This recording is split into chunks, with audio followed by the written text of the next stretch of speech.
Bien le bonjour à toutes et à tous, 20 ans francs avec vous. Nous sommes le mercredi 13 février et ce matin, on a une poursuite de l'appétit au risque généré par l'espoir d'un accord commercial à la veille de la rencontre entre les hauts dirigeants américains et chinois à Pékin pour voir ce troisième volet des négociations. Nous avons également l'éloignement du shutdown suite à l'accord de principe trouvé par le Congrès américain lundi qui voilà justifie un certain degré d'optimisme de la part des investisseurs. Le S&P qui clôture un plus annuel, on va voir ça tout de suite, puisque voilà, il est sorti du coup de son range et il est passé au-dessus de sa moyenne mobile à 200. Alors tout de suite, comme d'habitude, je vous invite à prendre connaissance de l'avertissement égal sur le risque, le trading avec effet levé amplifie toujours les gains et les pertes. Un compte risque limité prend un risque de perte du capital investi. L'investissement sur compte titre prend un risque de perte en capital. IG fournit exclusivement un service d'exécution d'ordre. Cette présentation est à titre indicatif et ne saurait être considérée comme un conseil ou une recommandation. Alors bonjour à toutes et à tous, bonjour Frédéric, j'espère que vous allez bien. Raymond, bien le bonjour à vous. Gérard que je salue également. Voilà, j'espère que vous allez tous très bien en ce mercredi matin. Alors hier, on a eu le dollar qui a reculé de 0,37%. Alors il faut le remettre dans le contexte, cette baisse, elle se fait après 7 séances consécutives de hausse du dollar. Donc il n'y a rien d'alertant sur cette baisse du DXY, c'est simplement une prise de bénéfice sur le dollar qui est en hausse depuis le début du mois. Le Dow Jones, le S&P et le Nasdaq qui ont fortement progressé hier. Comme je vous l'ai dit, grâce à un certain optimisme de la part des investisseurs sur les négociations commerciales et sur le shutdown. Au niveau du VIX, il est en légère baisse, mais on voit que voilà, il y a un plancher à court terme autour entre 15 et 16. On voit que voilà, le VIX a du mal à passer en dessous. Donc c'est pour cette raison que pour moi, voilà, tant que le VIX est aussi bas, c'est vraiment pas le moment d'acheter le S&P puisque finalement, vous savez que plus le VIX est bas, moins il y a de volatilité sur S&P. Il y a moins de volatilité à la hausse ou à la baisse. C'est-à-dire que euh, je vais vous faire voir, je vais vous faire une petite démonstration, mais la volatilité haussière n'existe quasiment jamais sur les marchés, sur les indices, et encore moins sur les indices américains.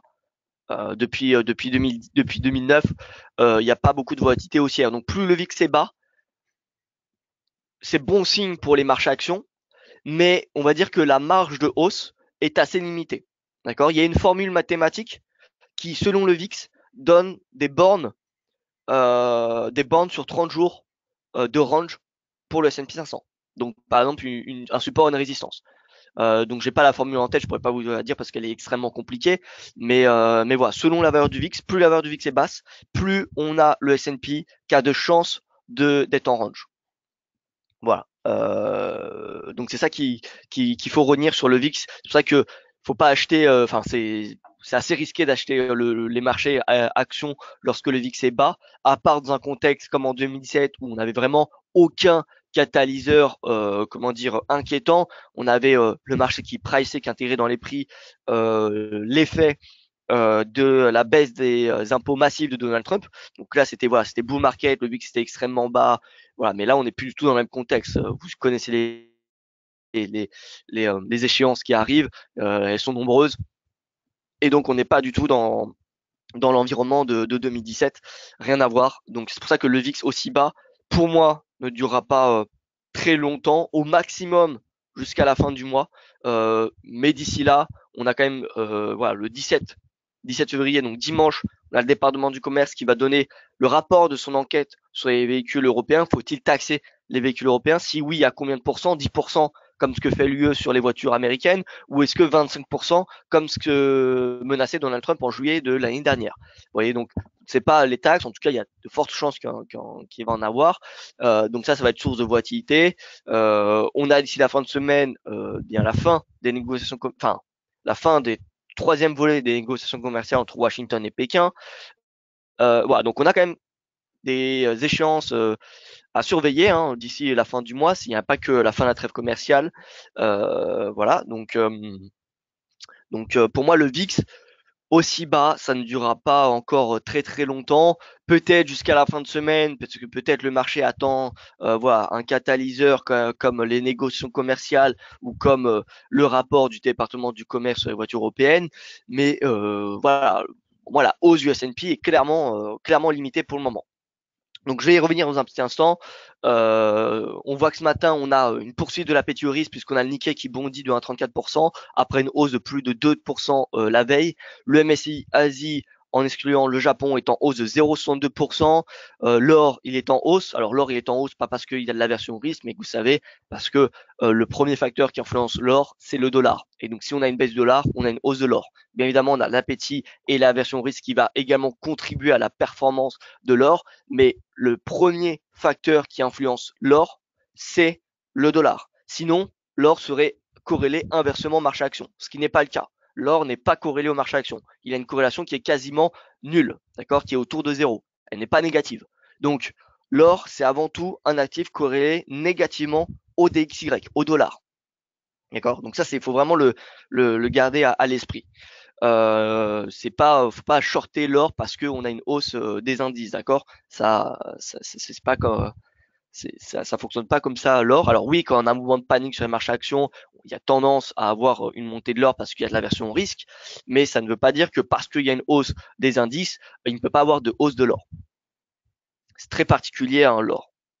Au niveau du Nikkei, plus 1,34%, on le voit. Donc ça, je l'ai déjà dit. Le yen est en baisse. Donc là, s'il y avait qu'un seul indicateur à surveiller pour l'appétit, la version risque, ce serait le yen. Le yen, moins 0,54%. Ça témoigne de la version au risque. Le yen, c'est l'inverse de l'AUD. C'est-à-dire que souvent, vous savez, dans le top des devises, enfin, les devises qui surperforment, sous-performent, soit on a le yen qui surperforme, soit on a le yen qui sous-performe. C'est rare que le yen, vous voyez, il est à l'équilibre face aux autres devises. Vous voyez, c'est soit il est en tête, soit il est en pied de classement. Et pareil pour l'AUD. L'AUD, ça va être l'inverse. C'est-à-dire que soit si le yen sous-performe, très souvent, on a l'AUD qui surperforme, l'AUD ou le NZD, ce qui est le cas ce matin. Ou alors, eh bien, si le yen surperforme, c'est les devises commodities, dont surtout l'AUD, qui est fragilisé. Alors, on va voir ça également. Le calendrier économique, on a des chiffres sur l'inflation à 10h30 au Royaume-Uni, donc ça va être assez important, hein, vous savez. Production industrielle de la zone euro à 11h. Et ensuite, inflation des États-Unis du mois de janvier à 14h30. Attendu en baisse à 1,5% contre 1,9%. Alors, c'est une baisse qui est globalement normale puisqu'on a eu une baisse des cours de pétrole si vous comparez sur une année glissante, les cours de pétrole en janvier étaient en baisse de 18% sur une année glissante, je dis bien. Donc c'est normal qu'on ait un ralentissement de l'inflation. Maintenant, si on regarde l'IPC Core, hors produits alimentaires et énergie, on a une inflation qui est qui ralentit très légèrement, 2,1%. Ça reste au-dessus des, de l'objectif de la Fed qui est à 2%. Voilà, alors, on regarde ce matin, NZD, bon, rebond extrêmement important du NZD puisqu'on a eu la RBNZ cette nuit et la RBNZ a indiqué qu'il y avait autant de chances d'une hausse ou d'une baisse des taux d'intérêt. Donc ça vient un petit peu améliorer voilà, l'optimisme des investisseurs alors que la semaine dernière on avait la RBA et enfin plutôt le gouverneur de la RBA qui avait indiqué que qui avait ouvert la voie à une possible baisse des taux d'intérêt. Donc le marché, puisque la Nouvelle-Zélande dépend énormément de l'Australie et la Chine, et puisque ces deux économies, voilà, on voit que les politiques monétaires, en tout cas les attentes ont nettement diminué et sont même passées plutôt dovish de la part des investisseurs. J'ai pas regardé les probabilités au niveau de la RBA, mais je ne serais pas choqué s'il y a plus de probabilité d'une baisse des taux que d'une hausse des taux d'intérêt. D'accord. Alors que là, la RBNZ a clairement indiqué cette nuit que voilà, elle n'envisageait pas de baisse des taux et que le prochain mouvement des taux directeurs, ça fait voilà des mois qu'elle le dit, peut-être même 2 ans, elle dit qu'il y a autant de chances que ce soit une hausse ou une baisse des taux d'intérêt. Donc finalement, le fait qu'on ait eu un statu quo, que ce soit au niveau de la politique monétaire, mais également de la communication, du communiqué, on n'a pas eu de changement, on n'a pas eu d'un ton dovish, on n'a pas eu de ton hawkish, et bien ça, le marché l'a accueilli positivement, et c'est pour ça qu'on a un rebond important du dollar néo-zélandais. Mais sinon, mis à part le dollar néo-zélandais, on voit l'AUD surperforme, alors que le yen sous-performe. Donc là, vous voyez bien que l'AUD et le yen, c'est comme deux aimants, vous voyez, que vous essayez de coller, mais que vous ne pouvez pas, et bien c'est un peu pareil. Il faut le voir de la même façon. L'AUD, c'est l'inverse du yen. L'AUD, c'est la devise d'appétit au risque, la devise parmi les majeures, bien évidemment, je ne parle pas des émergents, mais l'AUD, c'est la devise majeure qui est la plus sensible, qui s'apprécie qui s'apprécie à plus lorsqu'on a de l'appétit au risque. Et à l'inverse, le yen, c'est la devise qui s'apprécie le plus lorsqu'on a de l'aversion au risque. Donc les deux en hausse sont incompatibles. J'ai pas souvenir de voir l'AUD et le yen surperformer le FX. Vous voyez. Le dollar est une valeur refuge après l'or et le yen. Dans quel ordre ces actifs? Alors, excellente question, ça Raymond. Excellente question. Alors, devise refuge par excellence, le yen. Le yen, c'est la devise refuge. Vient ensuite l'or et ensuite le dollar. Voilà, le dollar, c'est un actif refuge. Maintenant, c'est pas les mêmes, comment dire, c'est, on va dire que c'est pas le même, ça réagit pas à la même passion. D'accord? Ça dépend d'où vient la version au risque. Parce que là, le dollar, il est soutenu par quoi? Bon, il y a des chiffres macro qui sont bons, mais qui sont pas, voilà, les chiffres macros US, ils surprennent pas positivement. Donc, concrètement, s'ils surprennent pas, ils sont déjà pricés dans les prix. Ce qui soutient le dollar, c'est un, les décevants chiffres en Europe, que ce soit en zone euro ou au Royaume-Uni, et deux, l'écartement du spread BTP Bund, que vous avez dû sûrement voir. Spread BTP Bund, on a eu un écartement depuis le début du mois. Donc ça, cet écartement se fait pression sur l'euro. Ça fait pression sur l'euro. Voilà, on compare, on va ajouter l'eurodoll. Vous voyez que là on a pic, là on a le sommet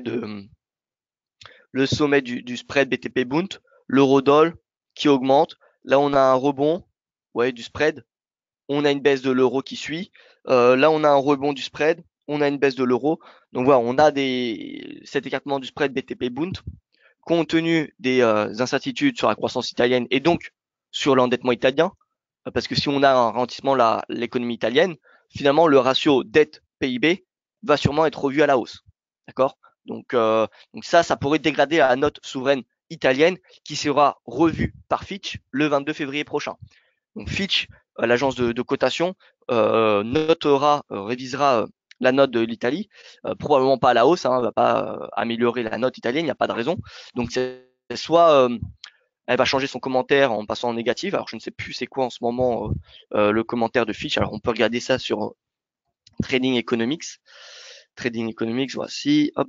Alors Trading Economics, vous allez dans Bonds, Italie. Voilà. Et on va chercher crédit. Alors, il n'y a pas ici, donc c'est dans Government. Credit Rating.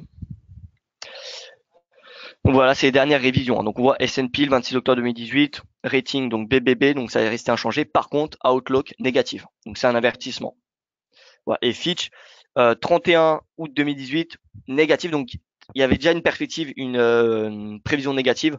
Donc c'est possible que Fitch revoie à la baisse sa note. Parce que généralement, lorsqu'on a une hausse ou une baisse de la note, auparavant, on avait une prévision qui était soit positive, soit négative. C'est-à-dire que, par exemple, pour améliorer cette note BBB, déjà Fitch va prévenir en indiquant voilà perspective positive. Et ensuite, lors de la prochaine révision, elle va revoir à la hausse sa note. D'accord? À part si on a un changement drastique dans l'économie, mais bon, puisque c'est tous les 6 mois, il me semble, enfin ça dépend des agences.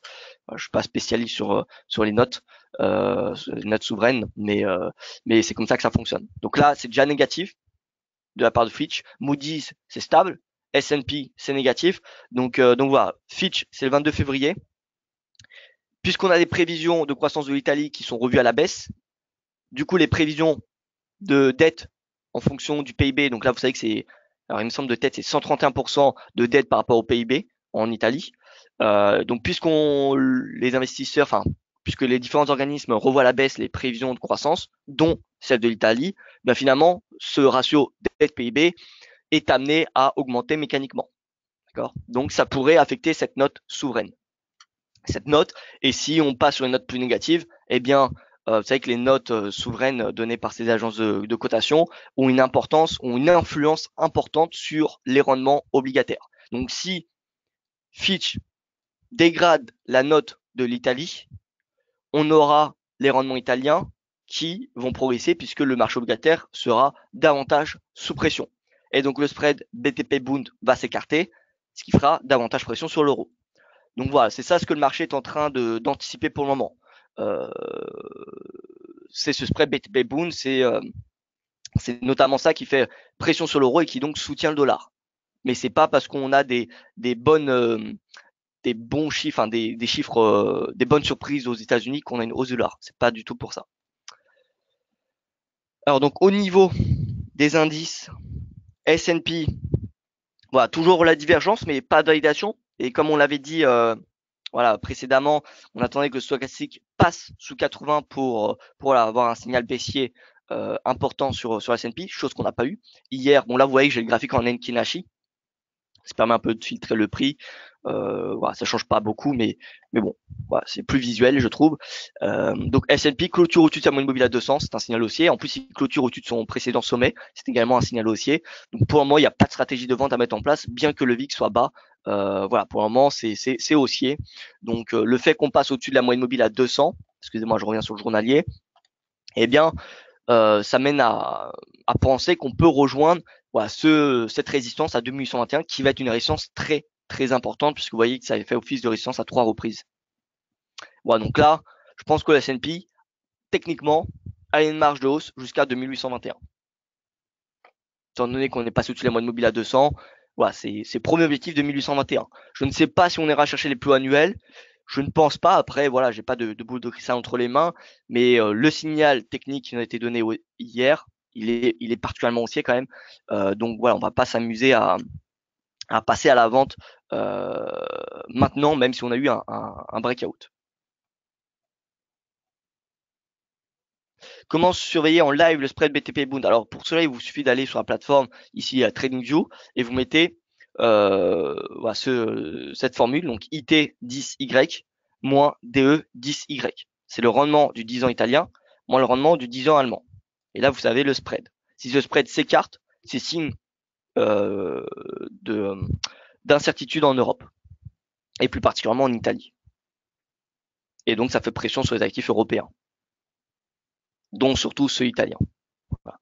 Et à l'inverse, si ce spread diminue, comme c'est le cas depuis le début depuis le 11 février, c'est positif pour les actifs européens et surtout pour les actifs italiens.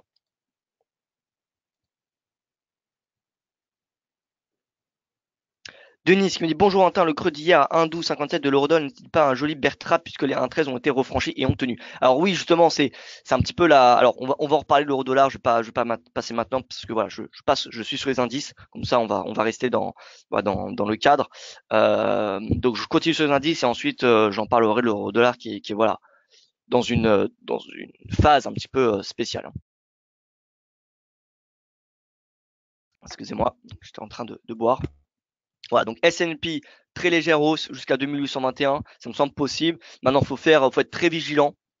Moi, un indicateur qui m'alerte, c'est cette force relative que vous commencez à connaître, XLY, XLP, qui est tout simplement les cycliques contre les défensives américaines. Et là, on voit que eh bien, les cycliques sont en baisse, enfin sous-performent depuis le 25 janvier. Et on a eu un breakout baissier le 8 février. Donc ça, c'est un signal particulièrement baissier, parce que ça veut dire que finalement la hausse actuelle du S&P n'est pas générée par les cycliques. Or, les cycliques, c'est les valeurs qui sont payées lorsqu'on a de l'appétit au risque. Donc là, ce qui soutient la hausse du S&P, c'est surtout les défensives et pas réellement les cycliques. Voilà. Donc ça, comme on dit en anglais, un red flag. C'est un drapeau rouge. Voilà, il y a pas vraiment, c'est pas très joli en français, mais j'aime bien cette expression anglaise. Voilà, c'est un message d'alerte. Voilà, c'est un signal d'alerte. C'est un signal d'alerte le fait que les cycliques, ce n'est pas les biens de consommation, c'est les biens de consommation essentiels qui portent le S&P et non les biens de consommation non essentiels. Autre indicateur, VIX comparé au VIX 3 mois. Vous savez que le VIX classique, on le précise pas, mais c'est sur 30 jours, d'accord? Donc voilà, quand le marché achète du VIX sur les options, bien évidemment, c'est pour se protéger d'ici 30 jours. C'est parce que le marché anticipe d'ici 30 jours une volatilité sur les marchés. Et en parlant de volatilité, ce que je voulais vous montrer, c'est ce fameux Disparity Index que vous connaissez très bien, mais voilà, Disparity Index, Disparity Index, vous voyez que la volatilité négative est beaucoup plus importante que la volatilité positive. Parce que vous regardez bien que les bornes, là on revient depuis 2013, on est sur du journalier, d'accord? Vous voyez que le maximum, il est à 4%, alors que le minimum, il est à bien moins que 6, il est même à, vous voyez, à moins presque 8. Donc la volatilité, lorsqu'il y en a sur les marchés actions, est beaucoup plus violente lorsqu'elle est négative que positive. Donc c'est pour ça qu'il ne faut pas s'attendre, vous voyez, à les indices ne se traitent pas du tout de la même façon que le forex, parce que le forex, ouais, le forex, c'est une force relative. Hein. C'est l'euro, c'est un actif versus un autre. Alors que là, le S&P, c'est quoi? C'est un indice. C'est un indice. C'est pas une force relative, d'accord? Le forex, c'est une force relative, donc ça bouge dans les deux sens.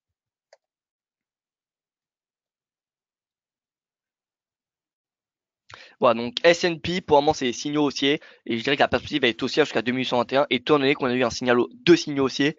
Un, le breakout au-dessus du précédent sommet du 5 février, pardon, et deux, breakout au-dessus de la moyenne mobile à 200. Donc ça, c'est deux signaux qui sont haussiers. Et vous voyez qu'à court terme, si on se met sur du 4 heures, bon, on a le rebond, stochastique pareil. Donc stochastique, je rappelle, c'est pas les deux droites, hein, c'est pas les deux courbes, pardon, c'est la courbe blanche. Hein.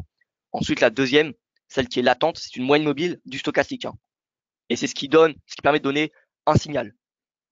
Mais le stochastique en soi, c'est la ligne K, hein, c'est pas la ligne D. Donc si j'enlève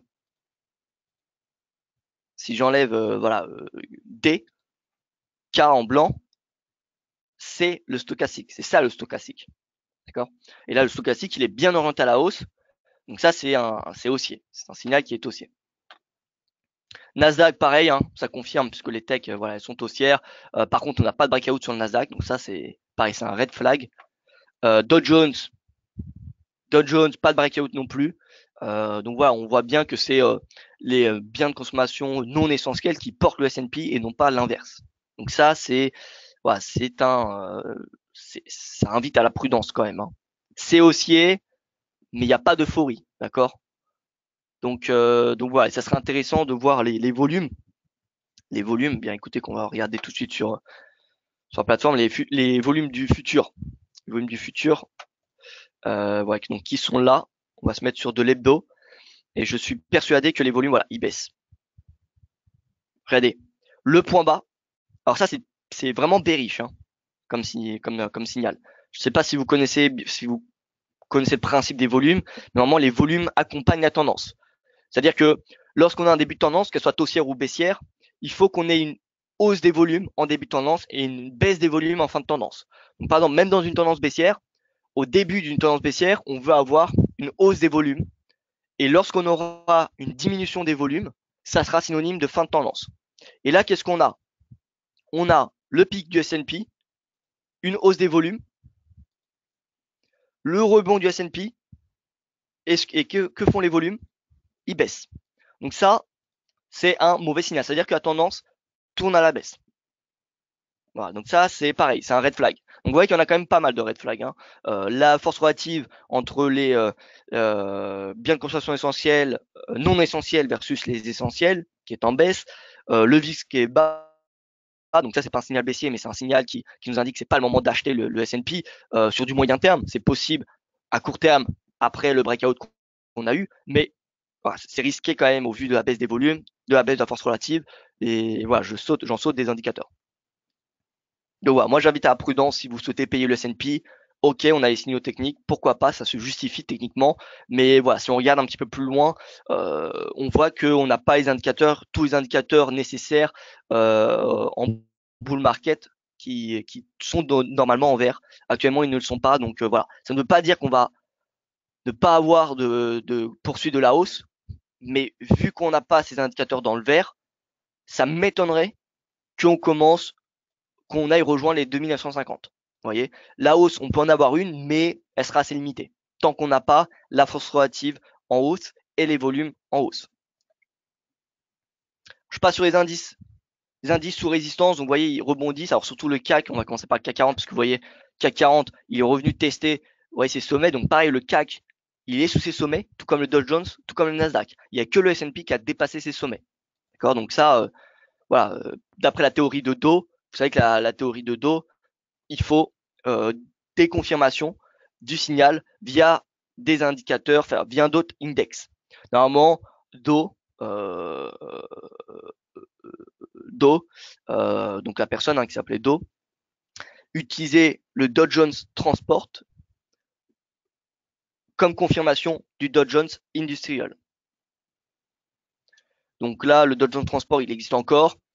Mais dans l'idée, c'est qu'il faut comparer deux indices pour valider un breakout. Donc là, le S&P, il y a eu un breakout, mais ni le Dow Jones ni le Nasdaq, qui sont les deux autres plus importants indices à Wall Street, ont confirmé ce breakout. Donc ça, c'est pareil, c'est un signal d'alerte d'après la théorie de Dow. Et le CAC 40, bah, comme je vous l'ai dit, certes, il est toujours dans ce canal, mais on n'a pas de nouveau plus haut. Donc pareil, prudence, prudence. Oui, les 5085 sont tentants à shorter, mais voilà, ça fait depuis quand même pas mal de temps que voilà, les résistances sont dépassées, malgré les signaux qui sont voilà, qui clignotent dans le rouge, hein, qui ne témoignent pas d'une euphorie ou d'un bull market. Voilà, moi je pense que cette résistance est très importante. Je dirais pas la shorter parce que voilà, on a quand même des marchés actions haussiers. Mais moi, le signal que j'attends sur le CAC, c'est vraiment cette sortie du canal. Dès qu'on sortira du canal, ça sera vraiment, je pense, hein, un signal baissier important. Maintenant, il faudra voir le contexte, mais techniquement, ça remettra en cause toute cette tendance haussière. Et une correction de 50% sera envisagée dans un premier temps. Au niveau du DAX, c'est pareil. Donc le DAX est pas revenu à ses sommets de la semaine dernière, mais il a quand même rebondi depuis voilà, 10 000 et quelques, 10 800 et quelques, 10 850. Mais voilà, on a, voyez, là, on est un petit peu au milieu de nulle part. On n'a pas vraiment, enfin, j'ai pas grand chose à dire sur le DAX 30. Le CAC, à la rigueur, voilà, en intraday, je dis bien, je pense que les 5085 se short, puisqu'on n'a pas de catalyseur ce matin qui viendrait justifier une poursuite de la hausse. Les bonnes nouvelles qu'on a eues à Wall Street hier, toute la spéculation sur l'espoir d'une avancée dans les négociations commerciales et le report du shutdown, enfin même peut-être l'annulation du shutdown fin de semaine, ça a déjà été intégré dans les prix, d'accord. Ça a été intégré dans les prix du contrat futur, ça a été intégré ce matin avec le gap, d'accord. Mais voilà, ce matin, je vois pas les catalyseurs qui permettraient un breakout des 5085 qui ont fait office de résistance, je rappelle, la semaine dernière. Donc en intraday, je dirais que les 5085, ça peut shorter pour voilà, une trentaine, une vingtaine, une trentaine de points. Maintenant, en swing, c'est ni le moment d'acheter puisqu'on est sous résistance, c'est ni le moment de vendre parce qu'on n'a pas les signaux encore baissiers suffisants. Moment de vendre en swing, pardon, je bouge beaucoup de charts. Donc voilà, on va faire comme le S&P, c'est-à-dire que si on passe en dessous de ce canal, c'est short, c'est voilà, un important signal baissier. Si on a un nouveau breakout, bien écoutez, la voie jusqu'à 5200 sera ouverte. Mais en l'absence de breakout de cette résistance ou de sortie de ce canal, pour moi, en swing trading, il n'y a rien à faire sur le CAC 40 et donc ni sur le CAC, ni sur le DAX, pardon. Le DAX, faut soit qu'on ait un breakout de ce récent plus bas à 10 850 pour aller voilà, envisager une correction beaucoup plus importante que les 50%, parce que vous voyez que le DAX sous-performe hein, clairement, donc on ira chercher voilà, beaucoup plus bas, on peut ajouter un seuil 71 et quelques, alors 78, pardon, 78, voilà, ce sera un seuil également surveillé, alors que si on passe, vous voyez, au-dessus de cette oblique donc support, support, résistance, résistance, résistance, donc là on voit cette oblique que je vais mettre en vraiment bien la montrer, donc je vais mettre en orange. Si celle-ci, je vais mettre en rouge. Voilà, cette oblique en orange, vous voyez, support, support, breakout, pullback, résistance, résistance. Donc là, et encore une fois, résistance ici. Cette résistance, tant qu'on est en dessous, je vois pas comment on peut acheter le DAX sur du moyen terme. Je ne vois pas comment. Par contre, si on a un breakout, vous voyez qu'on a quand même une zone de confluence de résistance, hein, puisqu'on a une autre trendline baissière. Enfin bref, il y a quand même pas mal de résistance ici. Mais bon, Si on passe au-dessus de cette oblique, l'idée, c'est qu'on a cherché les 11 692 points qui correspondent voilà, au plus bas. Regardez, c'est ce plus bas là. Support, donc là c'était un support majeur devenu résistance pareil à ce moment-là. Donc voilà, l'idée c'est que si on passe au-dessus de cette oblique orange, on a cherché 11 700 points. Alors je passe sur le FX. Donc voilà, 1,13. On voit hein, les bear traps, je l'avais prévenu en début de semaine. Hein. Voilà, je ne sais pas qui achète un 13, mais ça fait quand même depuis novembre que on a pas mal d'acheteurs à un 13. Alors, bon, on ne sera avec le forex, on ne sait pas qui achète. Hein. C'est vrai que le forex c'est pas centralisé, hein, c'est décentralisé le forex, étant donné que c'est que, on va dire, il n'y a pas de place centrale, d'accord, il n'y a pas de SRD, c'est pas comme Euronext où les actions françaises voilà, sont cotées sur Euronext. Vous voyez, tous les ordres passent par Euronext quand vous achetez une action française. Là, sur le Forex, c'est quoi? C'est la banque A qui demande à la banque B à combien ils échangent l'euro-dollar et la banque A qui va demander à une banque C si l'euro-dollar il échange moins cher. Et s'ils échangent moins cher, eh bien la banque A va finalement vendre ses euros face au dollar à la banque C et non à la banque B. Donc vous voyez, c'est qu'un réseau interconnecté de banques, mais il n'y a pas de organisme central, il n'y a pas de place centrale sur le FX. Donc on ne sait pas qui vend à qui. Enfin, c'est compliqué à savoir, très très compliqué. Et c'est pas précis. On peut avoir des estimations, on peut avoir des idées, mais c'est extrêmement, c'est plutôt opaque hein, le FX au niveau de ce niveau-là. D'ailleurs, même vous voyez les volumes quotidiens, personne ne sait réellement il y a combien de volumes précisément qui ont été échangés sur le FX. Alors que sur les actions, c'est facile. Dès qu'il y a un organisme central, bien l'organisme il sait il y a eu combien d'ordres qui sont passés, qui ont été, enfin, l'organisme sait il y a eu combien d'actions totales qui ont été échangées sur une période de temps. Avec le prix, ils savent les volumes, vous voyez. Alors que sur le FX, voilà, on ne sait pas. Il faudrait que toutes les banques partagent leurs données, ce qui est voilà, ce qui n'est pas le cas. Donc l'euro-dollar, vous voyez, rebond aux alentours des 1,1260, 1,1257, voilà, le bear trap, hein, de toute façon 1,13. Entre 1,13 et 1,1215, c'est une zone extrêmement extrêmement délicate à trader. Hein. Parce que si on passe en dessous d'un 13, techniquement, c'est un signal baissier jusqu'à voilà, 1,1260 et quelques, puis le plus bas de l'année, enfin le plus bas des 12 derniers mois à 1,1215. Mais dans le même temps, en swing trading, regardez, si on se met en hebdo, et si on se met même en journalier, en hebdo, regardez. Regardez ces mèches. Moyenne mobile à 200, les mèches. Et regardez en journalier. Vous voyez, les bear traps que nous avons en intraday, c'est impressionnant. Hein. Donc, c'est extrêmement compliqué de vendre l'euro-dollar sous un 13. Et c'est extrêmement... non, c'est tout. Voilà, c'est extrêmement compliqué de vendre l'euro-dollar à un 13.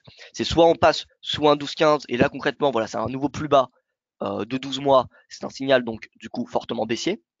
Mais, comme j'ai dit en début de semaine, tant qu'on est dans cette zone tampon, il y a beaucoup plus de chances, selon moi, qu'on ait des acheteurs, au vu de l'action du prix passé. D'accord Donc voilà, 1,13, 1,12,15, il y a beaucoup plus de probabilité de rebond jusqu'à voilà, l'idéal, ça serait qu'on revienne à 1,12,15, voire même plus haut. Mais on voit qu'on a quand même une pression vendeuse de plus en plus importante. 1, 2, 3. 3 points de contact. C'est suffisant pour valider une oblique. Ça forme un triangle. Donc là, pareil, vous voyez, c'est 1,13, c'est un puissant niveau de support, enfin 1,13, 1,12,15. Mais en même temps, on a un triangle descendant. Et un triangle descendant, c'est un signal bearish si on y sort par le bas. Donc, vous voyez, c'est un petit peu compliqué de se positionner sur l'euro-dollar. On ne sait pas trop sur quel pied danser. C'est pour ça que voilà, faut être très vigilant sur l'euro-dollar à court terme. Encore une fois, entre 1,13 et 1,12,15, pour moi, il y a beaucoup plus de chances qu'on aille revenir à cette oblique. Mais le fait qu'on ait un triangle descendant, ça suggère une sortie par le bas. Alors, bien évidemment, il n'y a pas 100% de chances qu'on y sorte par le bas, ça n'existe pas. Mais le triangle descendant reste une figure chartiste quand même assez fiable. Ce n'est pas du tout la plus fiable, mais ça reste assez fiable. Et donc, il y a plus de chances qu'on y sorte par le bas que par le haut. Ça ne veut pas dire qu'on n'a aucune chance qu'on y sorte par le haut. Ça veut simplement dire qu'on a plus de chances qu'on y sorte par le bas. C'est pour ça que la gestion du risque est totalement indispensable en trading. On sait tout de même que les montants échangés du FX sont les plus échangés au monde. Alors le FX c'est le deuxième marché, hein, c'est le marché obligataire, hein, le plus liquide, hein. Alors par contre au niveau des volumes, alors je ne sais pas. Au niveau de la liquidité, le marché obligataire est le plus liquide. Maintenant au niveau du volume, bonne question.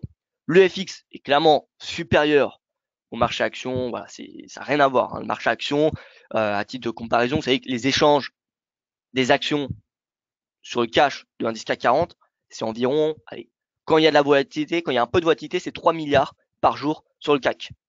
Le Forex, hein, c'est 5 000 milliards, d'après les dernières estimations. 5 000 milliards de dollars échangés chaque jour. Enfin, l'équivalent en dollars, c'est 5 000 milliards. D'accord? 5 000 milliards par jour, contre 3 milliards pour le CAC 40. Donc voilà, si on additionne toutes les bourses, on peut estimer 150 milliards. Allez, au maximum, hein, c'est vraiment une estimation, fourchette haute, 150 milliards de dollars d'actions échangées chaque jour dans le monde. Ça n'a rien à voir avec le FX. Oui, 5 000 milliards, c'est colossal, hein, Denis. Euro-dollar vers le bas, hausse des indices. Alors, pas forcément. Pas forcément. Il n'y a pas de corrélation vraiment très. Enfin, la corrélation euro-dollar à indice européen, à indice zone euro, pardon, est assez compliquée. En fait, dès qu'on va avoir un catalyseur politique, la corrélation n'est plus valable. Par contre, dès que c'est un catalyseur monétaire, comme la banque centrale, si la banque centrale est accommodante, si elle devient dovish, c'est quoi? C'est synonyme de hausse de la liquidité. Donc c'est mauvais pour l'euro, mais c'est bon pour les marchés actions. Donc ça dépend le catalyseur. Mais il n'y a pas de corrélation entre l'euro-dollar et les indices de la zone euro aussi nette que le yen avec le Nikkei. Yen-Nikkei, c'est corrélé négativement. Hausse du yen, baisse du Nikkei. D'accord? Et plus que le yen, pour être plus précis, c'est l'USD yen. D'accord? Donc, USD yen, c'est corrélé positivement au Nikkei. USD yen corrélé positivement au Nikkei. Mais l'euro dollar n'est pas corrélé négativement aux indices de la zone euro. Il y a des phases où c'est corrélé négativement, il y a d'autres phases où ils évoluent dans la même direction. Ça dépend réellement du catalyseur. D'accord? C'est pour ça qu'il y a, enfin, je connais pas de technique pour trader les indices de la zone euro selon ce que fait l'euro dollar. Honnêtement, j'en connais pas et si vous en connaissez, j'en serais ravi de connaître cette technique, hein. Donc voilà, euro-dollar, je dirais que entre 1,13 et 1,12,15, ça se paye en swing. Maintenant, si on passe au 1,12,15, c'est direction indice. Et voilà, pour une stratégie longue, c'est objectif, cette oblique baissière, donc vers, du coup, l'objectif est dynamique, puisque ça dépend le momentum, mais vous avez une idée, donc c'est entre 1,15 et 1,14. Voilà.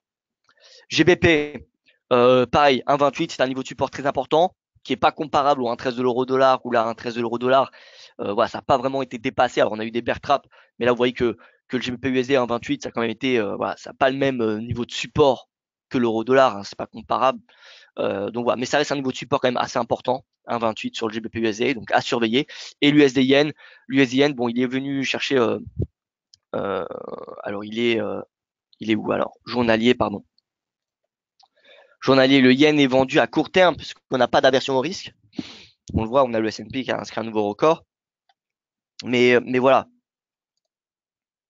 compliqué d'acheter, de vendre du yen alors qu'on a des signaux sur les indices qui sont pas, voilà, qui ne témoignent pas de l'euphorie, qui ne témoignent pas réellement d'appétit au risque, hein. Oui, on a un breakout haussier sur S&P, mais comme je vous l'ai expliqué, on n'a pas une hausse des volumes, la force relative est en défaveur des cycliques. Ça, c'est pas bon signe pour les indices. Ça ne veut pas dire qu'on va avoir une chute, mais c'est pas bon signe. Donc, dès que le VIX va augmenter, vous savez très bien que le yen va être la première devise à s'apprécier. Plus que le dollar. Beaucoup plus que le dollar. Donc, l'USD yen, voilà, c'est bull. Maintenant, le potentiel haussier me semble assez limité. Techniquement, si on se fixe uniquement analyse technique, le fait qu'on a dépassé les 110, la prochaine résistance que je constate, c'est celle-ci, c'est 111,37. Donc, je ne sais pas si on ira chercher cette résistance, mais en tout cas, c'est le prochain seuil que je constate. Donc, ceux qui sont à l'achat, pourquoi pas aller viser 111,38. Voilà, pourquoi pas. Au niveau de l'USD CAD, alors objectif, donc je pense qu'on peut aller chercher une baisse jusqu'à cette oblique, revenir à 1,31.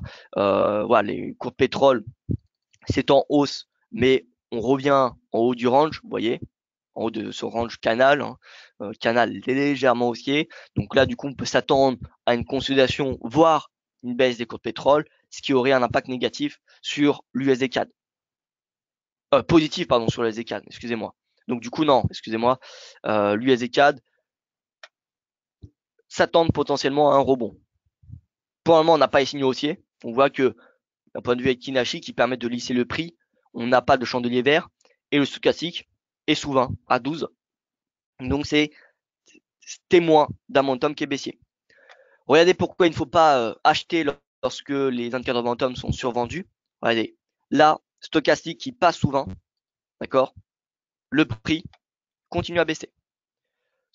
Stochastique, alors là, 22, donc prochain 20, poursuite de la baisse.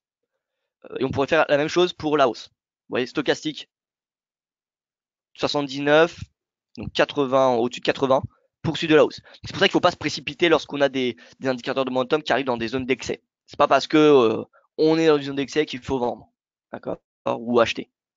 Voilà, faut pas faire la contre-tendance parce qu'on est dans une zone d'excès. C'est un signal d'alerte. Généralement, la plupart du temps, lorsque les indicateurs de momentum arrivent dans des périodes d'excès, c'est souvent qu'on est en fin de tendance. Mais c'est pas un signal de retournement dans l'immédiat.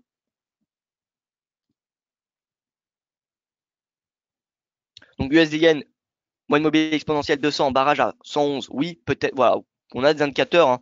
On a des indicateurs, plus que l'USD Yen, moi ce que je regarde c'est regarder le DXY, et le DXY, voilà, voilà 96,60, résistance, c'était le top de août, 15 août 2015, 15 août 2018, pardon, et voilà, on voit qu'on a eu des vendeurs, on est revenu sur cette ancienne résistance, devenu support, peut-être que le dollar va être acheté, revenir à 96,60, voire même peut-être plus haut, voilà, pour le moment, à long terme, si on regarde en journalier, qu'est-ce que fait le yen? Bah, le yen, il est haussier. Par contre, on est dans un biseau descendant, hein. Vous voyez, cette oblique haussière a un angle beaucoup plus élevé que cette oblique. C'est pas un canal. Parce que un canal, il faudrait qu'on reporte cette oblique. Et si on la reporte, cette oblique, vous voyez déjà le sommet, alors il faudrait prendre lui, parce que c'est le sommet entre les deux creux. Et vous voyez que, du coup, on n'a pas de. Là, sur le sommet, il n'est pas venu chercher cette oblique. Ce qui veut dire qu'on a une pression vendeuse qui est de plus en plus importante. Vous voyez, tac, sommet, sommet, sommet. Donc c'est cette oblique. C'est une oblique de long terme. Donc ça, c'est un biseau qui est du coup ascendant, mais c'est un signal bearish. Si on y sort par le bas. Si on y sort par le bas, donc là, le croisement entre les deux obliques d'un biseau, ça s'appelle l'apex. C'est anglais, il n'y a pas de traduction française. En tout cas, je connais pas. Peut-être qu'on dit le croisement, je sais pas. Mais voilà, le mot technique, le croisement de ces deux obliques qui composent un biseau ou même un triangle, ça s'appelle l'apex. A-P-E-X. Là, on a l'apex. Et, et donc, normalement, alors de mémoire, là où il y a le plus de probabilité de breakout, c'est lorsque le cours est entre 63 et 75% de l'apex. C'est pour ça que personne n'utilise ces retracements de Fibonacci, mais ils existent. Retracement de Fibonacci, voilà, time zone. Et donc on vient chercher le début du biseau, on vient chercher l'apex. Et là, moi, c'est déjà paramétré entre 75 et 66%, voilà. Je vais mettre en blanc, hop. Et donc là où il y a le plus de probabilité de breakout, de probabilité, je dis bien, ça ne veut pas dire qu'on va forcément y sortir à ce moment-là, mais c'est ici, dans cette zone. Donc c'est, bon, je pense que ça, j'espère que, en tout cas, pour mon scénario baissier dollar, j'espère que ça va se faire plus tôt, mais là on voit que ça donne entre voilà, mi-août et mi-octobre de cette année. Donc c'est dans pas mal de mois, vous voyez. J'espère que ça sera bien avant la baisse, la sortie par le bas, mais en termes de probabilité, c'est dans cette zone de 2 mois où il y a le plus de chances d'avoir un breakout. Apex en français, en français aussi, me dit Edgy.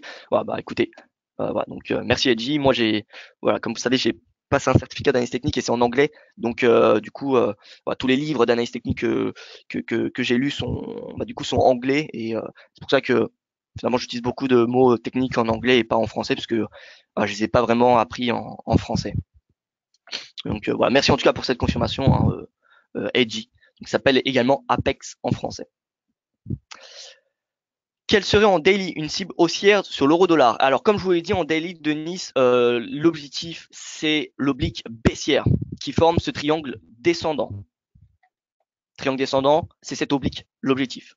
Donc l'objectif il est dynamique parce que voilà, si l'euro-dollar prend son temps, eh bien ce sera un 14 l'objectif, mais si l'euro-dollar bondit, on est recherché plutôt un 15. Vous voyez, donc ça dépend le momentum. Mais concrètement, c'est cet oblique qu'il faut aller chercher. Et si on a un breakout, ce qui est possible, hein, c'est pas parce qu'on a un triangle descendant qu'on a 100% de chance de sortir par le bas. Si on a un breakout haussier, bah, c'est direction un 15, puis un 15,7, puis voilà, on ira chercher des plus hauts. On ne dit pas Golden Cross ou Dev Cross également. Alors moi, j'utilise ces propos-là, mais sur Twitter, je vois croix d'or et croix de la mort. Personnellement, je trouve ça un petit peu, voilà, enfin, c'est la traduction littéraire hein, des termes anglais. Je trouve ça pas très joli, voilà, à dire croix de la mort ou croix d'or. Honnêtement, voilà, je trouve pas très joli. Donc personnellement, je préfère dire Golden Cross ou Death Cross. Maintenant, c'est anglais. Voilà, chacun a ses préférences. Moi, comme je vous l'ai dit, j'ai appris en anglais, donc j'utilise Golden Cross ou Death Cross. Et c'est vrai que j'aime pas trop ces termes en français. Croix de la mort, encore croix de la mort. Bon, pourquoi pas. C'est un peu de, voilà, ok. Mais croix d'or, euh, honnêtement, croix d'or, ça veut absolument rien dire, je pense. Alors, pourquoi tu envisages la baisse du dollar et dans le même temps la cassure du triangle euro-dollar par le bas? Alors, je n'envisage pas la cassure du triangle euro-dollar par le bas. Je dis simplement que d'un point de vue de l'analyse technique, il y a plus de probabilité qu'on y sorte par le bas. Faut en être conscient. Un triangle descendant, c'est bearish. Ça ne veut pas forcément dire qu'on a 100% de chance. Ça ne veut pas du tout dire qu'on a 100% de chance de probabilité de sortir par le bas. D'accord? Il n'y a jamais 100% de chance. Un triangle descendant, c'est un signal bearish. Donc, il faut en être conscient. Et je ne vais pas vous dire qu'il y a plus de chances qu'on y sorte par le haut parce que je suis baissé sur dollar. Vous voyez, d'un point de vue uniquement analyse technique, il y a plus de chances qu'on y sorte par le bas. Maintenant, moi, j'ai un sentiment baissé sur dollar parce que la hausse, encore une fois, du dollar est pour moi assez superficielle. Elle n'est pas en raison des chiffres américains qui sont bons, qui sont encore bons, mais qui ne se prennent pas positivement. Et c'est la surprise finalement, c'est la différence entre ce qui ressort par rapport au consensus qui forme les tendances. Si on a un chiffre qui est dans la lignée des attentes, il n'y a pas de hausse ni de baisse, d'accord, puisque ça a déjà été intégré dans les prix. Donc là, ce qui justifie la hausse du dollar, encore une fois, c'est les décevants chiffres en zone euro et au Royaume-Uni et les incertitudes en Italie. Voilà. Maintenant, si demain il y a plus d'incertitudes en Italie, ou en tout cas si elle diminue, et que en zone euro les chiffres s'améliorent, ça sera baissier pour le dollar. Ou si on commence à avoir des chiffres décevants aux États-Unis, je dis bien décevants, eh bien ça sera négatif pour, le dollar et donc positif pour l'euro-dollar. Denis qui me dit, je suppose que vous êtes très haussier sur la UDN. Alors non, pas du tout, justement. Oui, la UDN est corrélée, enfin, ça a le même comportement que le S&P, mais encore une fois, comme je vous l'ai dit, le S&P, on a eu bon, un signal haussier, mais encore une fois, les indicateurs sous-jacents comme les volumes, comme la force relative entre les biens de consommation non essentiels versus les biens de consommation essentiels, eh bien, ils ne donnent pas des signaux haussiers. Donc le fait qu'on ait ces indicateurs qui sont dans le rouge même, qui sont même pas en orange, hein, c'est dans le rouge, je ne passe pas haussier malgré ce breakout. Bien que techniquement ça se justifie, une stratégie acheteuse honnêtement, voilà, ceux qui souhaitent passer à l'achat, techniquement ça se justifie. Maintenant, moi personnellement je trouve que le fait qu'on n'ait pas un accompagnement des cycliques et des volumes, c'est un gros point d'alerte. C'est un gros point d'alerte. Donc c'est pour ça que je ne suis pas méga bullish sur la UDN. Voilà, je pense qu'il y a une hausse possible à très très très court terme, tout comme le S&P. Je pense que le S&P a des chances de revenir chercher 2821 parce que voilà, on a eu un breakout. Mais plus, vu qu'on n'a pas de volume, enfin peu de volume, et que la force relative est en baisse, je ne vois pas pourquoi on irait chercher plus haut. Ces indicateurs sont quand même assez importants. Donc la UDN, c'est pareil. La UDN, je pense qu'il y a voilà, probabilité de hausse à court terme voilà, possible. On peut revenir chercher, voilà. Alors je vais aller un peu plus sur du court terme. Voilà, on a une divergence, hein. Donc vous voyez, divergence, ça c'est pas bon. Voilà, je sais même pas si on va aller chercher plus haut, hein, finalement. On a les coûts de pétrole qui sont sous résistance, dans son range. On retrace 61%. Voilà, pour le moment, moi, il y a la des yens. Là, je ne pense même pas qu'on ira chercher plus haut. Vous voyez, la des yens. À part si on a un breakout en horaire, si on passe, voilà, si on a un nouveau sommet à court terme, bon, on ira chercher 79,50. Mais là, on voit qu'on commence à partir en baisse. Les cours de pétrole, pareil. Pétrole brut, voilà, petite baisse à court terme. Brent, c'est un petit peu mieux puisqu'on est en haut du range, du canal, pardon. Vous voyez, pétrole, s'il baisse, le S&P baissera.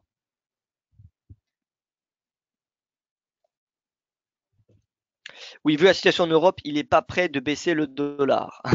Alors, nous dit Hubert. Alors, oui, c'est vrai que la situation en Europe est un peu délicate. Maintenant, est-ce que c'est, on va dire, durable? Dans le sens que oui, on peut avoir des chiffres mauvais. Maintenant, le plus important, c'est pas d'avoir des chiffres mauvais, d'avoir des chiffres bons. Même si, voilà, c'est important. Le plus important, c'est est-ce que ça déçoit ou pas les attentes. Si on a, plus on a des chiffres mauvais, plus les attentes vont être basses, vont être en baisse, pardon. Et donc, plus il y a de chances, je pense, en tout cas, je pense que c'est une théorie, bon, à démontrer, mais voilà, je prends souvent l'exemple de l'élève qui a, euh, qui a 1 sur 20, d'accord, 1 sur 20 ou 2 sur 20 de moyenne, il a beaucoup plus de chances de faire un meilleur score le trimestre prochain que s'il avait 19 sur 20 de moyenne. On est d'accord? Voilà. Donc c'est un petit peu, c'est le même principe sur les marchés, que ce soit sur les entreprises, soit sur la macroéconomie. Voilà. Plus on a des attentes qui sont basses, bon, c'est mauvais signe parce qu'il va dire que voilà, c'est mauvais, la situation est mauvaise, que l'élève est mauvais, mais en même temps, est-ce qu'on peut faire pire que zéro? Vous voyez, c'est un petit peu, voilà, il n'y a jamais de zéro, il n'y a jamais de 100 sur les marchés, mais voilà, plus c'est bas, plus voilà, c'est un petit peu compliqué de faire pire que actuellement. Et là, vu que la situation est assez mauvaise depuis quand même un certain temps, est-ce que on va encore avoir cette situation où le marché va être déçu? Je parle pas de mauvais chiffres, je dis bien être déçu. Euh, voilà, ça me semble, je pense que les attentes vont nettement diminuer. Donc, on aura plus beaucoup de mauvaises surprises en zone euro. Pour cela, il faut regarder le l'indicateur Surprise Index de Citi, vous voyez, de la zone euro ou des US ou de la Grande-Bretagne. Celui de la zone euro, il est au plus bas, il me semble, depuis plusieurs années. Alors, il faut regarder, j'ai fait ce graphique, je l'ai utilisé. Où est-ce que je l'ai utilisé? Alors, peut-être dans l'euro, un article euro-dollar il y a quelques temps. Paire majeure, ouais, c'était celui-là, 8 février.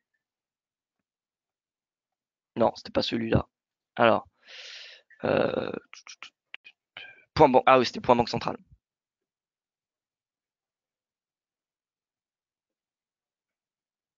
Non, c'était pas banque centrale non plus. Alors, euro CHF, peut-être.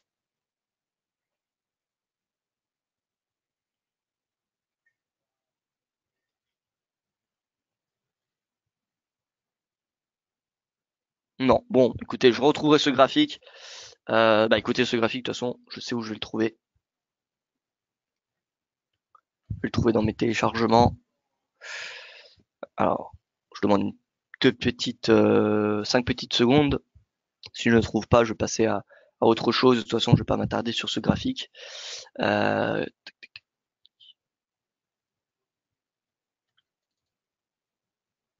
non.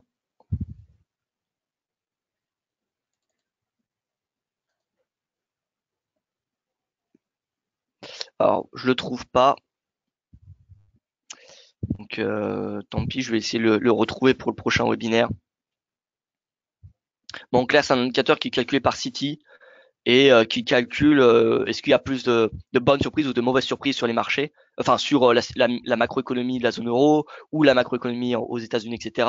Et en fait, il y a les mauvaises surprises en zone euro est à son niveau le plus bas depuis plusieurs années. Donc ça, c'est un signal d'excès encore une fois, mais c'est pas forcément signal d'un retournement dans l'immédiat. Mais généralement, si on regarde les prix passés, c'est un signal qui est arrivé en fin de tendance baissière de l'euro. Voilà. Donc, dans l'immédiat, c'est pas un signal bullish, mais on est probablement en fin de tendance baissière de l'euro. Alors le DAX, pardon, je reviens sur le DAX parce que j'ai une question et ensuite je vais faire juste un petit point sur l'or parce que là, il est déjà déjà 9h57. Donc DAX, c'est pas grand chose, hein. DAX,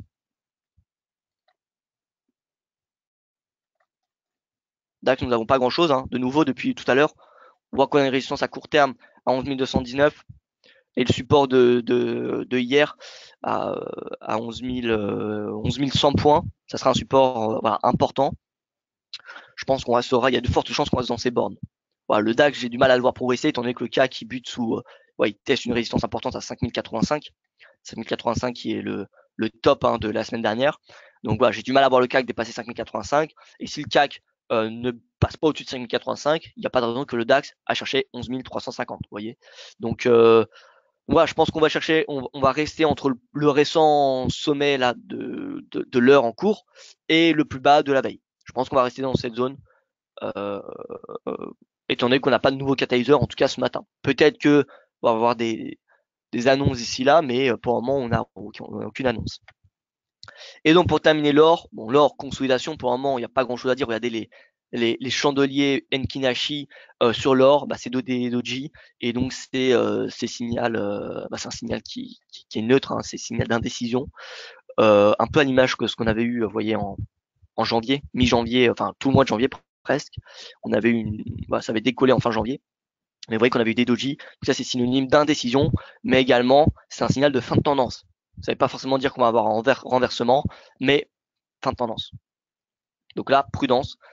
En tout cas, je pense que encore une fois, 1300, ça se paye sur l'or dans ce contexte où voilà, si on a une panique qui se matérialiserait par un bond du VIX, eh bien l'or s'apprécierait. Je vous fais voir rapidement VIX, VIX, Daily. Qu'est-ce qu'on va faire? On va mettre un disparity index parce que le plus important c'est un écart relatif. C'est ça qui permet de savoir est-ce qu'on a de la panique ou pas. C'est vraiment l'écart relatif. Pour moi, c'est vraiment un indicateur très très intéressant. Donc disparity index, plus ce disparity, plus cet écart est haut, plus il y a de panique. Plus cet écart est bas, plus on est dans un complaisant, plus qu'on est même dans l'euphorie, je dirais. D'accord?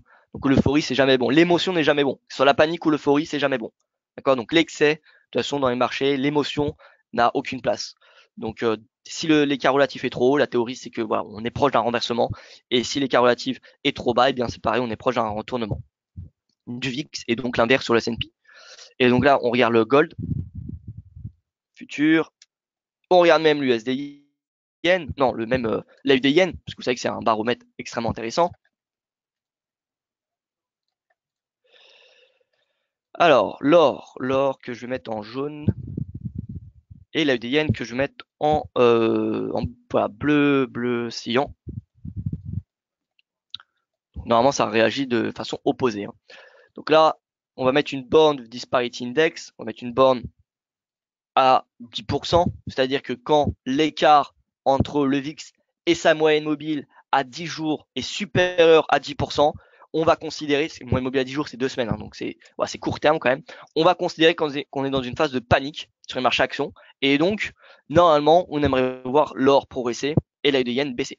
Donc là, on regarde, écart relatif au-dessus de 10, l'or qui progresse, enfin le VIX il commence à, vous voyez, le VIX il commence sa hausse, le VIX il s'emballe, l'or qui progresse, l'aide de yen qui baisse. On continue ici. Écart relatif supérieur à 10. Le VIX, il monte. L'or, il fait le top au même moment que le VIX. Regardez, la top du VIX, top de l'or. L'aide de yen, bottom. Vous voyez. Ici, bon, top du VIX. Légère baisse du gold. Pour le coup, là, c'était pas un signal très très bon. Mais en tout cas, la yen, vous voyez, bottom. Pareil. Continue ici. Disparity Index qui croise à la hausse 10. Donc on a, c'est considéré comme un signal de panique, c'est témoin de panique. Le VIX il s'emballe, l'ADN qui baisse, l'or qui monte. Voilà. Et on pourrait continuer, on pourrait faire ça.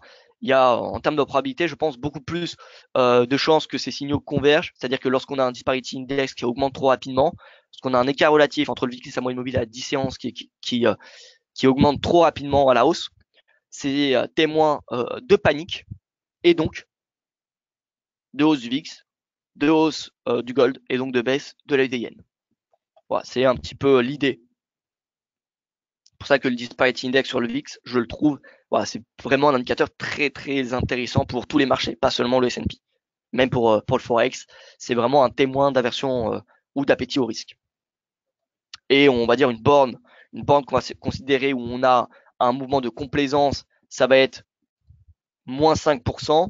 Et là où on a un signal, enfin, où on peut indiquer qu'on a vraiment de l'euphorie, plus de la complaisance, de l'euphorie, c'est-à-dire que le marché, voilà, il paye énormément, les marchés sont vraiment, voilà, où c'est clairement émotionnel. On va dire que c'est quand le disparity est sous 10%. Lorsqu'il est sous 10, on a de l'euphorie, et là, c'est rarement bon pour les marchés. Alors ça dépend quand est-ce qu'il y a cette euphorie. Cette euphorie, il arrive lorsqu'on a eu un flash crash. Lorsqu'on a un flash crash, on a forcément ensuite un rebond majeur des indices. Ça, c'est normal. C'est pas considéré comme l'euphorie. D'accord? C'est une correction importante, c'est normal. Mais par contre, lorsqu'on a d'un seul coup, si on n'a pas eu de flash crash ou de baisse majeure en amont, les précédentes séances, et que d'un seul coup, on a un écart relatif entre le VIX et sa moyenne mobile à 10 séances qui passe sous 10%, c'est rarement bon pour les perspectives à court terme des marchés actions. Voilà. Alors Raymond, laissez tomber ma question trop confuse. Alors votre question, échange de devises entre les banques. Alors, pardon, j'ai pas vu votre question. Cette opacité entre les banques peut donner lieu à des manipulations de devises. Tout à fait. Oui, oui, oui, tout à fait. Maintenant, voilà, on peut jamais le savoir. Mais après, voilà, faut savoir que le Forex, pour manipuler le Forex, imaginez, c'est 5 000 milliards de dollars de volume quotidien.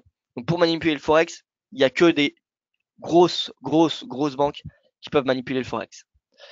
Mais ça fait partie des risques, comme c'est possible de manipuler les actions. Vous voyez, c'est possible de manipuler les cryptos. Ça fait partie du risque d'un trader et il doit le prendre en compte. Maintenant, faut pas se figer là-dessus puisque ce risque, il est présent sur, on va dire, presque l'ensemble des marchés. D'accord? Une grosse banque, je vais pas citer de nom parce que ça sert à rien, mais vous les connaissez, les grosses banques peuvent bien évidemment manipuler. Maintenant, c'est pour ça que il y a des régulateurs comme la CFTC, comme la SEC, voilà, comme différents, comme l'AMF, comme la FCA, nombreux régulateurs dans le monde et qui tentent de surveiller ces pratiques. Donc en théorie, les banques déjà n'ont pas le droit et donc voilà, maintenant ça se fait, on en voit tous les ans où on a des manipulations de Libor ou des manipulations, voilà, des, on a des amendes, mais bon, ça fait partie d'un risque d'un trader, il doit le prendre en compte. Oui, alors ça c'est un autre exemple, hein. Denis, ça c'est banque centrale. Banque centrale chinoise pour le yuan, banque centrale suisse pour le franc. Ça, c'est autre chose. On parle là je parle de banques commerciales, hein. Banques commerciales peuvent manipuler des actifs. Les banques nationales, bien évidemment, les banques centrales, bien évidemment que elles gèrent les devises. Elles le disent pas, mais bien évidemment qu'elles, enfin il y en a qui le disent publiquement comme la Banque centrale de Chine. Voilà, tout le monde le sait, hein. La BNS, elle le dit pas ouvertement, mais elle le surveille. Euh, voilà, maintenant la BCE, clairement, personne ne sait si elle manipule la devise et personne ne le saura.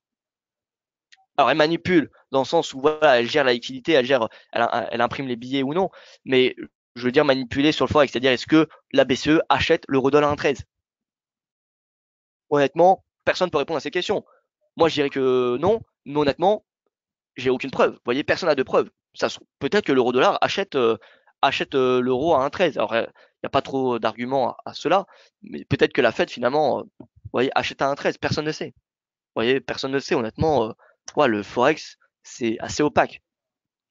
Mais donc voilà. Après ça, c'est des banques centrales. Sinon, on peut commencer à refaire le monde et tomber dans la panique. Vous voyez, donc on va pas se baser sur cela pour trader les marchés. C'est pas possible. Vous voyez, sinon on peut partir dans un paranoïa. Donc ça sert pas à grand chose voilà, faut en être conscient. Mais maintenant, voilà, c'est des informations que personne ne peut avoir, hein. Donc voilà. Écoutez, ça sera tout pour ce marché. On a pris beaucoup de temps. J'espère que ça vous a plu. En tout cas, merci, je vous remercie pour votre attention et pour votre fidélité, comme d'habitude. Je vous donne rendez-vous ce soir pour mon webinaire éducatif sur Enkinashi, puisque vous savez que je referai ce webinaire étant donné que j'ai eu quelques problèmes d'un point de vue de ma stratégie que je voulais proposer la semaine dernière, enfin il y a 2 semaines. Donc voilà, ce soir, de nouveau Enkinashi. Et voilà, webinaire qui sera très probablement enregistré. Donc je vous remercie pour votre attention et je vous dis à ce soir.